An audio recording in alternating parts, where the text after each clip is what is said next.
Assalomu alaykum, muhim xabarlar kanaliga xush kelibsiz. Videolarimiz yoqayotgan bo'lsa, like va podpisatsiya tugmalarini bosib qo'yishni hamda o'zingizni qiziqtirgan video ostida kommentariy yozib qoldirishni unutmang.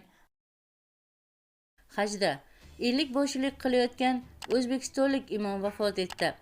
Joriy yilgi haj mavsumida ziyoratchilarga 50 boshchilik qilayotgan Toshkent shahar Yakkasaroy tumanida Rakat jome masjidi imom xatibi Rabbimqul Muhammadiyev vafot etdi. Bu haqda masjidning Telegram kanalida xabar berildi. Qayd etilishicha, imom Madinada betob bo'lib, komaga tushib qolgan va bugun 26 may kuni tongda vafot etgan.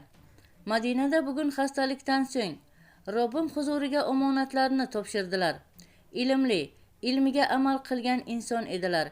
Yaqinlariga, shogirdlariga, oila a'zolariga sabr bersin, deyiladi xabarda. Hozircha imomning vafotining aniq sabablari ma'lum emas. Ma'lumot uchun Rabbimqul Muhammadiyev 2019-yildan buyon Rakat masjidi imom xatibi edi. Bunga qadar Olmazordagi Imom Termiziy masjidida imom xatib bo'lib o'tganlar. Qadrli tomoshabin, shu va shu kabi xabarlarni o'tkazib yubormaslik uchun video ostida like va podpisatsiya tugmasini bosib qo'yishni unutmang. Bizni qo'llaganlarni Allohning o'zi qo'llasin.